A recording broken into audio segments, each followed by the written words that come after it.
Welcome, everyone. Thanks so much for being here. We're going to have an interesting conversation on shifting from sink or swim to unlocking potential, really focusing on the adult learner, learner variability, the notion of personalization around adult learners and what that means to truly support each and every adult learner. My name is Michael Horn. I'm a senior strategist at Guild Education. We've got the who's who of panelists to talk about this. So my job is to shut up in just a moment and actually get into it. But we've got Trisha from Digital Promise, who literally just built out and synthesizing this incredible map of research around the learner variability in adults and the implications and what to do about that. Pedro from USC Rossier School, who thinks about these questions both at this level, but all the way down. So going to make for super interesting on-the-ground observations.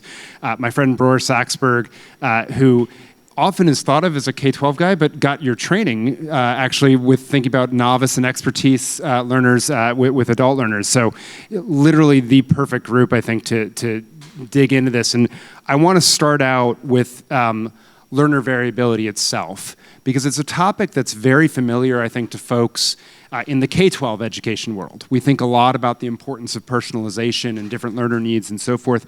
And there's been this sort of like weird thing that happens that people, at least the system seems to assume that when we move into higher ed and post-secondary and as adult learners in the workforce and so forth, that somehow these learner differences either fade in importance, go away, or whatever else, and we don't need to pay as much attention to them. And I guess Trisha and Bror, let's start with like breaking down the science of what differences are out there that still persist from the K-12 learner into the adult learner, what grow bigger, what grows smaller, just so we can dimensionalize this a little bit. And Pedro, I'd love you then to reflect on why have programs serving adults sort of ignored this variability historically? So Trisha, why don't you kick us off and then y'all can pile in.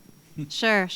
So it's really interesting because when you think about the life cycle of learning and you think about the kindergartners and the first graders and what their learning experiences typically look like. And they're very active, there's a lot of social emotional learning already embedded in the actual practice in those ages.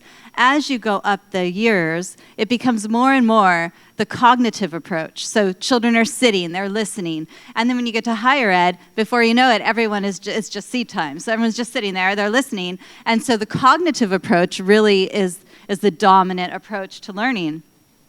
What was interesting is when we were synthesizing the research to develop the adult learner model, we expected that some of the factors that were really relevant in the K-12 space would be different in the adult learning space, and we were actually shocked to discover they were not. So in the K-12 space, we've created many learner models synthesizing the research in learning sciences to discover that they actually can be broken down into 4 distinct domains. So you can consider the content, but when we talk about the learner, we must think about the learner first. So when you think about the learners, you have social emotional learning factors that will vary across every learner. So whether it's motivation, social awareness, engagement, those types of things are there. And then you think about the cognitive factors that every learner varies across: working memory, short-term memory, long-term memory, and so forth. And then you talk about the learner background. Well, the learner background obviously will be very different as you go up through the years, depending on what the learning experiences have been and what now we have adult learners and what has their learning, what kind of trauma have they encountered over the years in terms of learning and in terms of life. And so to answer your question, what we discovered was that we actually thought that those 4 domains would be different for adult learners, but they're not. So what's interesting is when you go into higher ed, and in higher ed you see it's very focused on content. I used to be a professor at 2 universities, so you create your syllabi, everything's focused around the content, this is what we need to learn. And I constantly was fighting against the requirement to have your syllabi done ahead of time. Like, I haven't seen the students, I don't get this. So I left because it just didn't make sense to me. I didn't understand. And so when you think about that, that was heavy on the cognitive side, but the whole SEL piece, what do they need in terms of social awareness and so forth, and what do they need in their life experiences?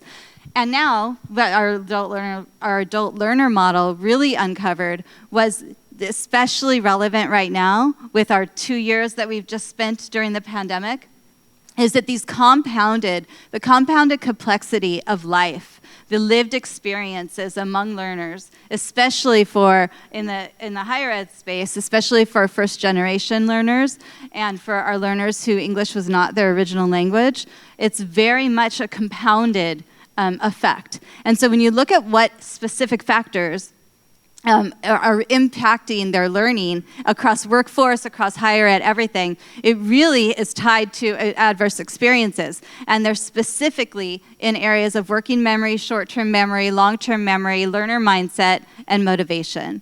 And so, and emotion. And so when you think about that, when we're designing our higher ed courses or our workforce training or anything for any adult learners, it's super important to make sure that we're really considering the entire learning experience, not just the content we're hoping that they learn. And all of that is right, and it's all grounded in good evidence. It is very odd that people assume somehow an adult brain is a different machine than the brains that came before, and assume that there's been a transplant or something when you start looking at professional development. Of course, you can just rewire a brain by talking to it, right? Even though that's never happened before. So it's like a very odd.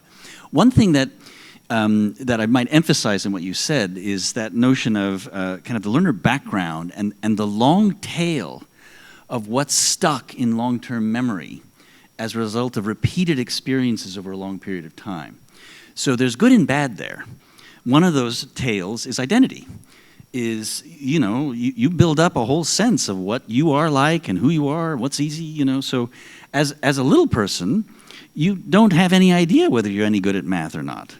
Or am I a good writer? I don't even know what writing is. How would I know whether I'm any good at it? So it's kind of like blank slate time, right?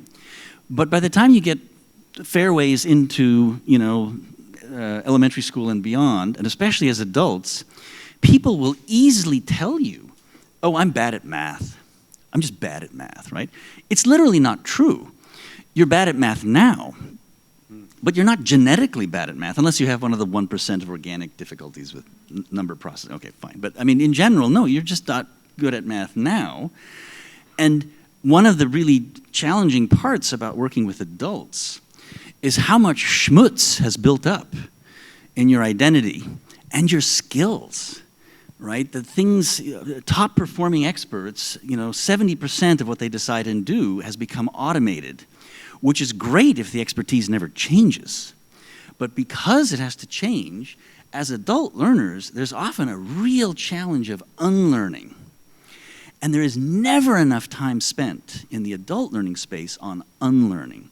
As a kid growing up, you get the advantage. It's often the first time somebody has tried one of these things, whether it's public speaking, or whether it's, an athletic skill, or whether it is the writing and the math.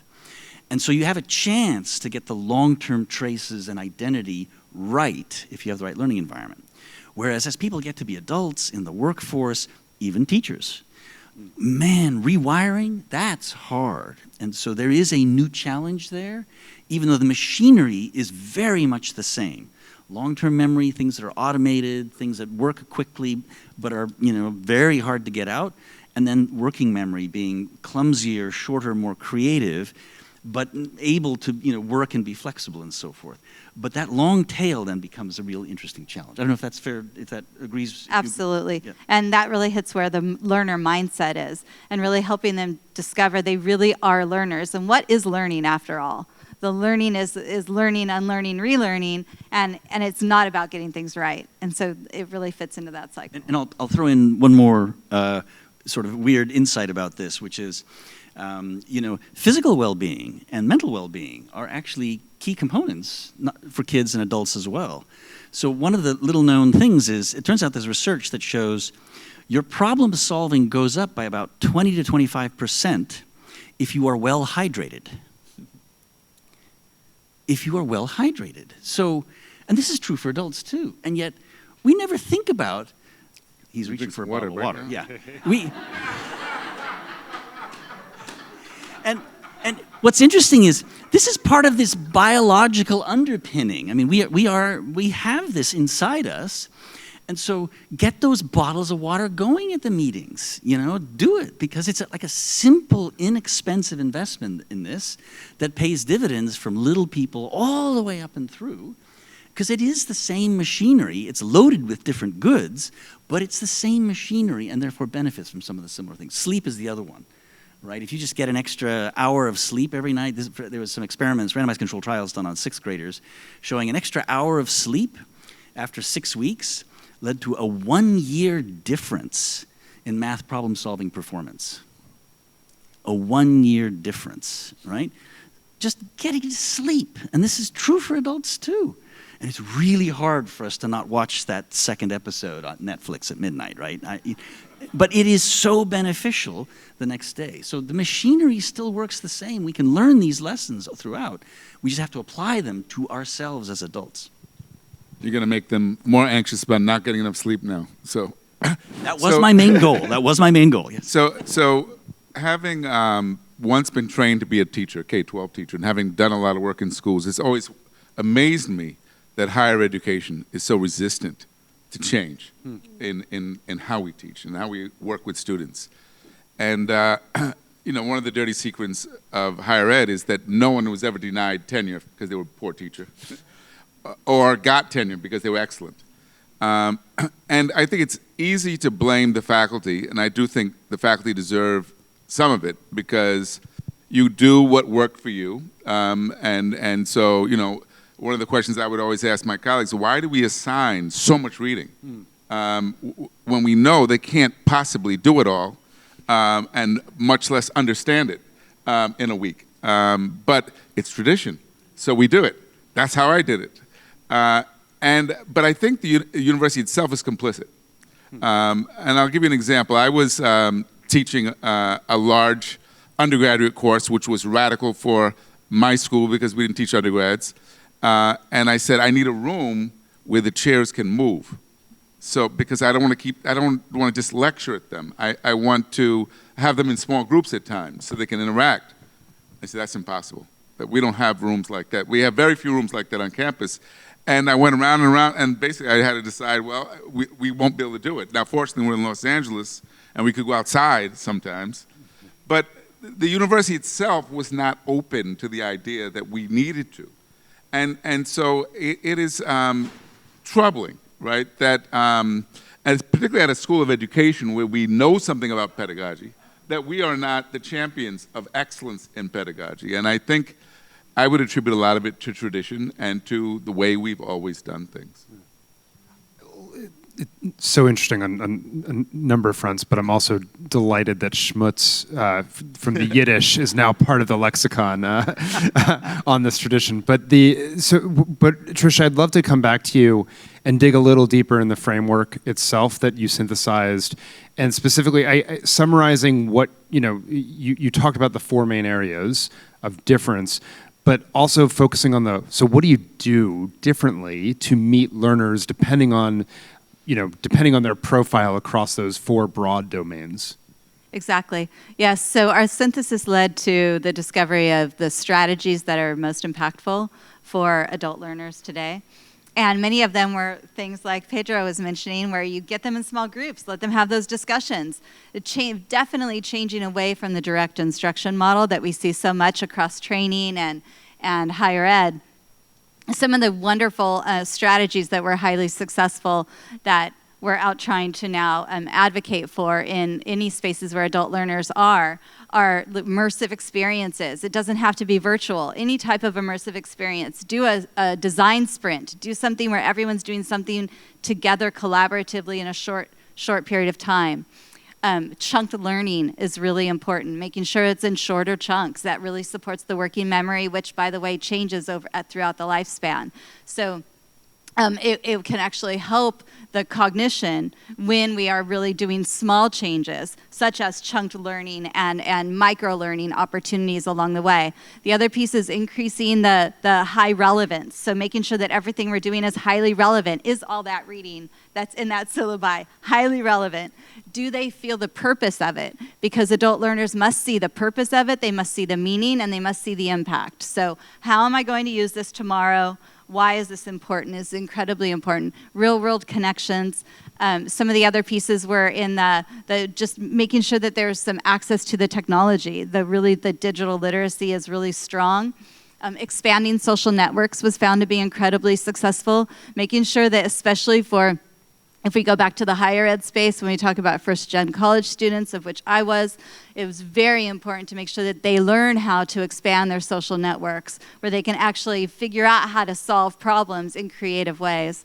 And then more of the critical thinking opportunities to expand the reasoning. So all of those things were found to be really successful with adult learners. Ironically, we see that in K-12.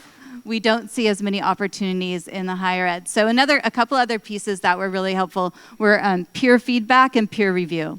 So and what was interesting about that is that the research shows that you would think that, like, when I go to you and I ask you to do peer review on me, I will be the learner. Actually, the person who's reviewing it is found to learn as much, if not more, as the person who's being reviewed. And so, of course, outside of evaluation. This is not for evaluation purposes, it's for feedback purposes and for growth and learning. But all of those strategies we found were really successful, and ironically, K-12 has been doing it fairly well there. One piece I'd add to that, which is, again, it's very similar to K-12 as it is in adult space, is to be careful what you assume has been mastered over the course of 30, 40, 50 years, right? So you might assume, of course Bror knows how to work in a group. I sit him down with 4 other people, and he'll know how to split up the work. He'll know how to take turns. He'll know, when to give and when to take. He'll know to be respectful. I can assure you that's not true with Bror. Exactly. That's where I was going, which is like, of course that's totally wrong. I'm a total solo person. I hate working in groups, And so if you're going to try to have me do that, you better realize there is real cognitive load on me working in a group. That may not be true for Pedro, who's done this his whole life, or you've done it your whole life. And so if we're in a group together and I haven't been prepared, I'm going to have some real challenges being the right kind of contributor, because I am totally cognitively loaded trying not to behave like a jerk. And that's hard for me. Fair? Yeah. And so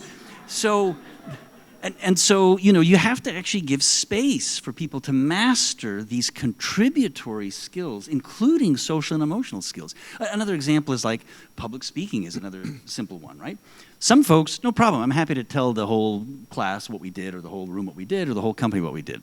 And somebody else is like, deer in the headlights about standing up in front of 100 people. Well, so you can't just assume it doesn't matter who goes up.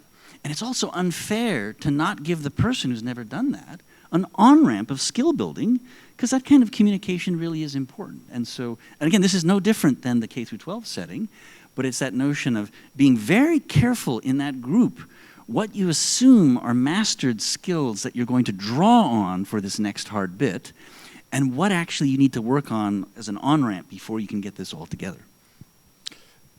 If I can. So I said higher ed was resistant. Where I think the resistance is going to change is in community colleges. And it's because they're being forced to. Across the country, they're losing students. And they're losing students because people have to work. They're losing students because such a low number of students are able to transfer to four-year institutions, so people are questioning the value. And so gradually, they're waking up to the fact that if you don't deal with things like childcare, food, because we have food insecurity amongst community college, and the quality of teaching, because we have so many students who've been languishing in remedial courses for years because they didn't learn it in K-12, and because it's being taught so poorly at the community college level, they say, what am I doing here?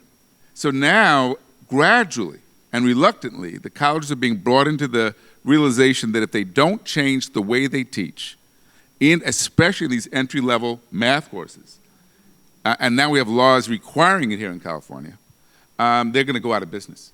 And so I think that our community colleges, hopefully with the help from some of our higher ed institutions, will be leaders in making our the higher ed more responsive to the needs of students, not just academically, but in other areas as well. It's a perfect segue, actually, though, and so I want to stay with you here, Pedro, because so a lot of these differences that we're talking about can be handled in the learning environment, so to speak, right? If someone has low working memory capacity, their background knowledge in a particular topic isn't great, maybe less group work to introduce cognitive load and so forth, would make a lot of sense, and you can imagine a different profile.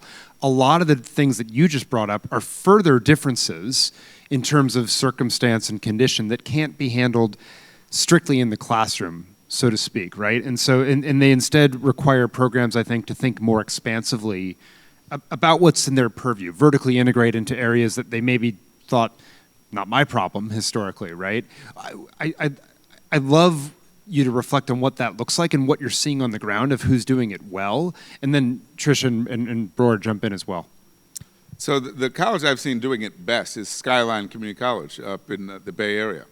And I attribute it to their president, who had this very expansive view of what a community college must do. They started serving veterans, and they started realizing many of them were coming back with post-traumatic stress. And while there was a great need to serve them, if they didn't provide counseling services and other supports, those students were not surviving. But that quickly led them to branch out to realize there's so many other needs and issues that we've got to address if we're going to maintain our enrollment.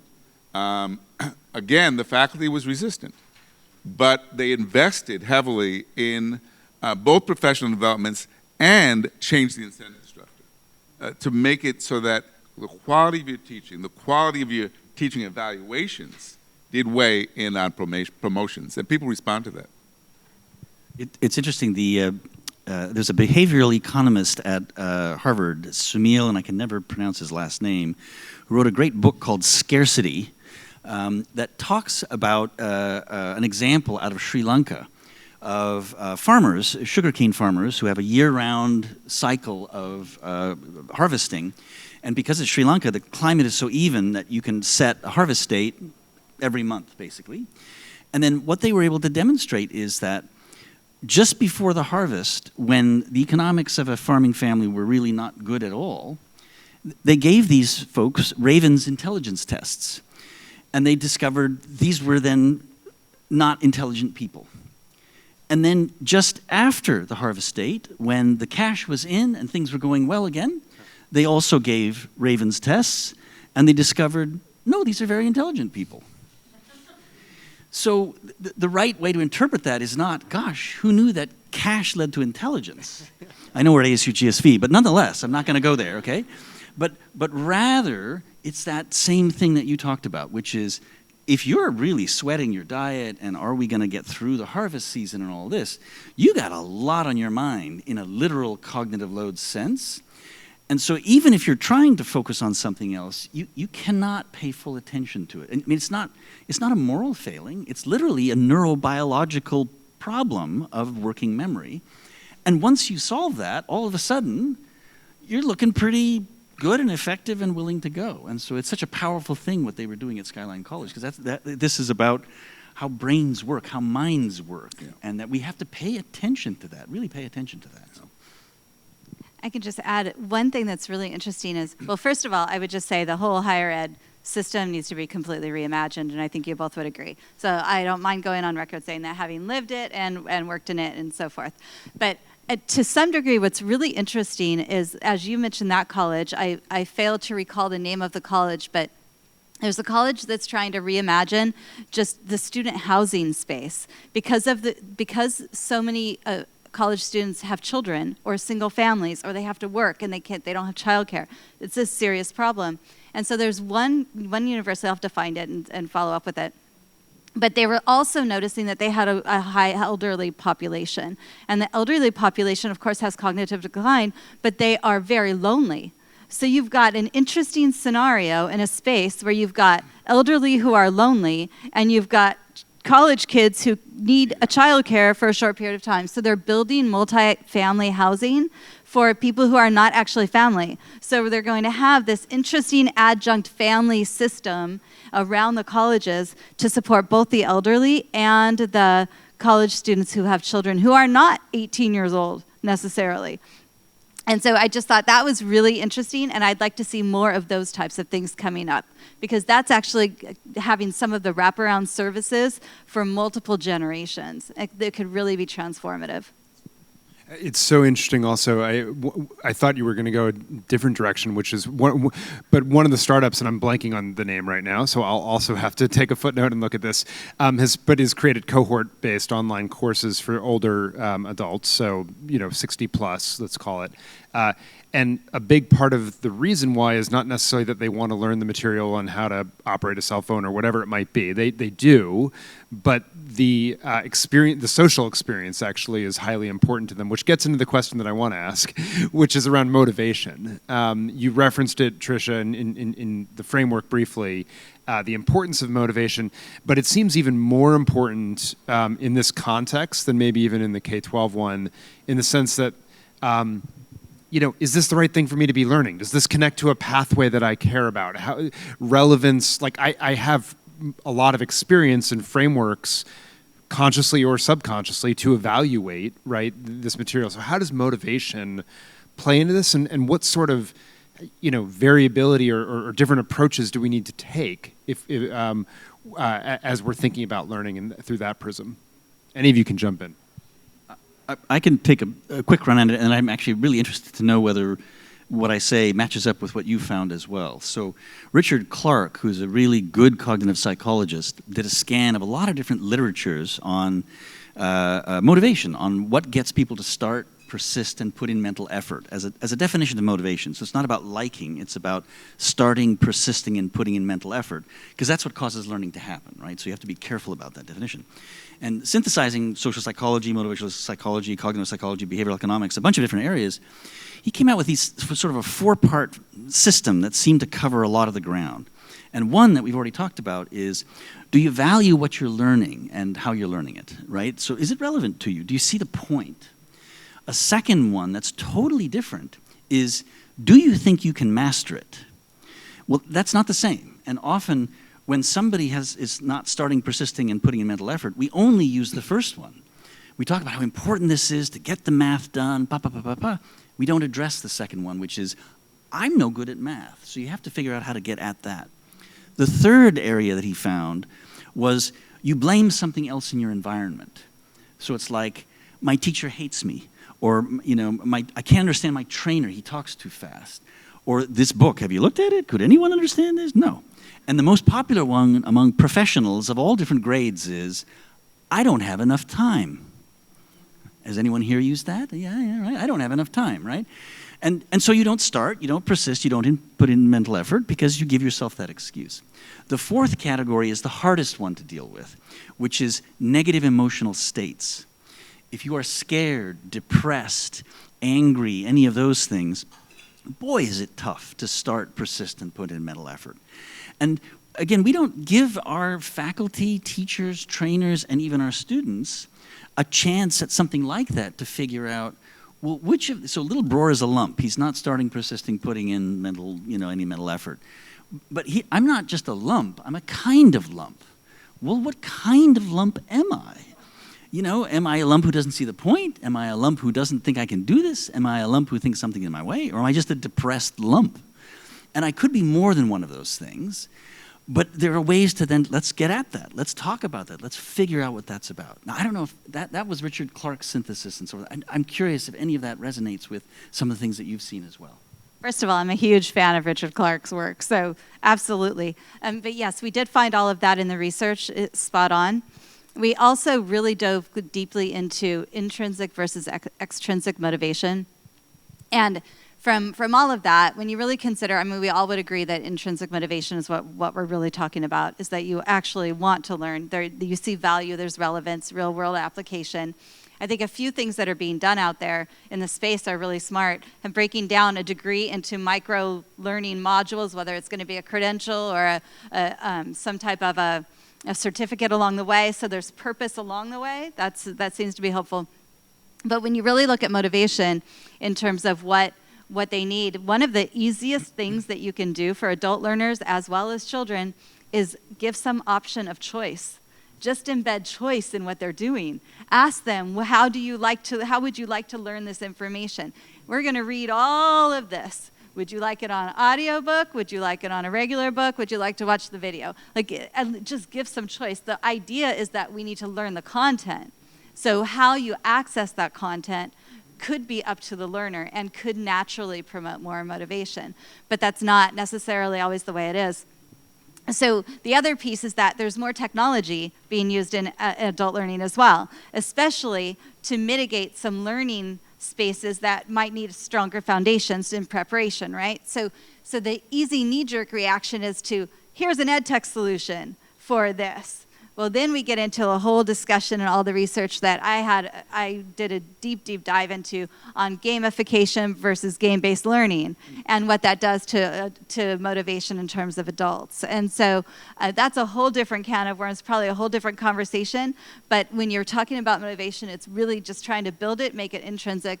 It has to be value-driven, has to align, there has to be a purpose, and the shorter they can reach those small goals that feel attainable, that are purposeful, the longer they'll have that sustainability and the academic persistence. Let me bring up a different kind of motivation, and that's the motivation for institutions to change. What we're seeing, even before the pandemic, was a rise in the number of students, I'm talking about some of our most academically successful students, with significant psychological challenges.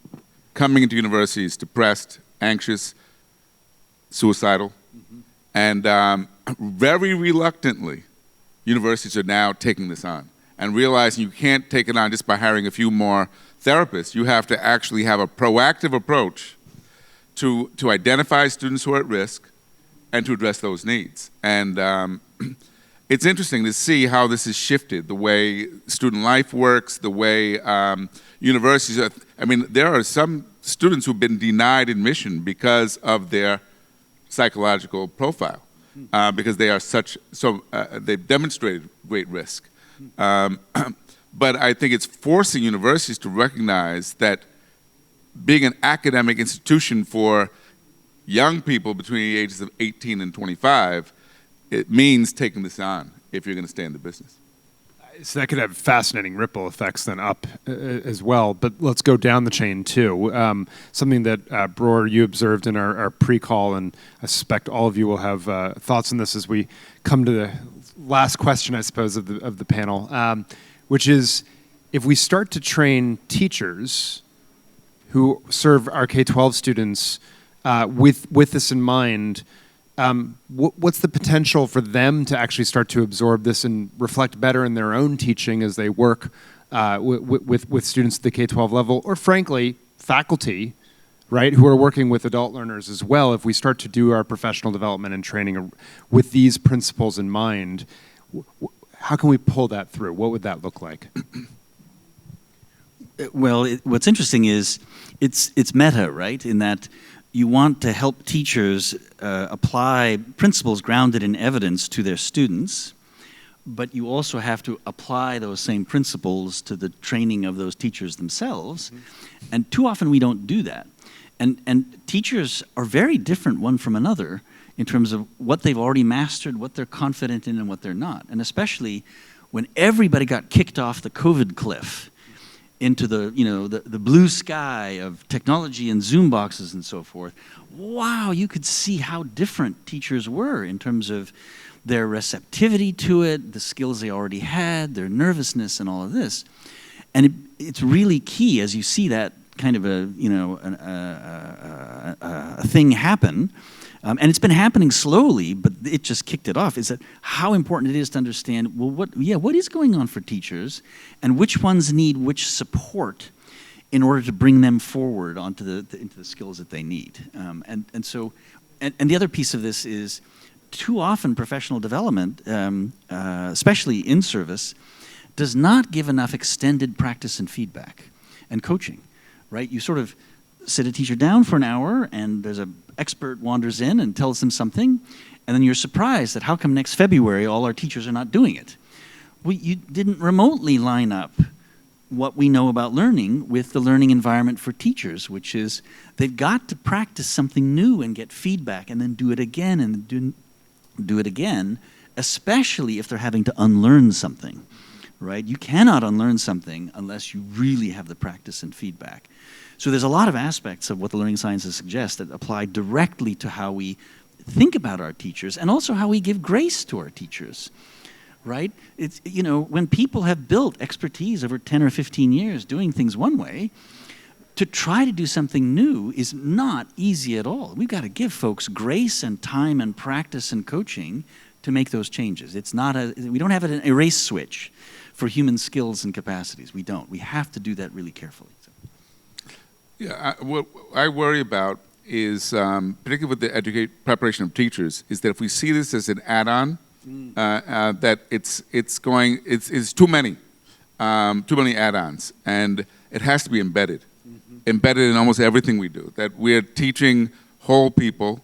You can't separate the academic from the emotional, from the psychological, and it has to be done for them as well. Again, I am concerned that I think higher ed will be slower to change, and K-12 will actually lead in this area. But I don't think adding on is the way to go about it. Final thought? In light of time, I would just say I completely agree, yes. Let's end with this question, with sort of lightning round question, which is, what don't we know? What questions do we have around adult learners that, from your vantage point, you'd like to see research or answers in practice explored or put forward?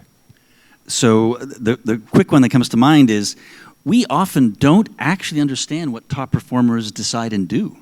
We don't really know how they make those decisions because so much of them is automated, which means when we go to design learning environments for adults, we often rely on traditional or textbooks and not necessarily teaching the new people how to act like experts based on what the experts actually decide and do right now. So that's a very important thing that needs to become a more rapid going cycle of expertise analysis. Yeah, I would follow that. We don't know how to cultivate a sense of passion in learners, whether it be adult or children. My friend, colleague Howard Gardner wrote a book, Good Work, several years ago. We talked about looking at experts and where does that sense of passion come from? And so we can identify it when we see it, but knowing how to develop it in others is something I think we still don't know how to do. Yeah, if I could do any research study, I would go into and I would really study the impact on learners who are creative, who are forced to work or live in a space that is not conducive to creative thinking, and the psychological impact of that. Super interesting. Well, if you all would join me as we take our own journey from novice to expert in thanking these experts. So.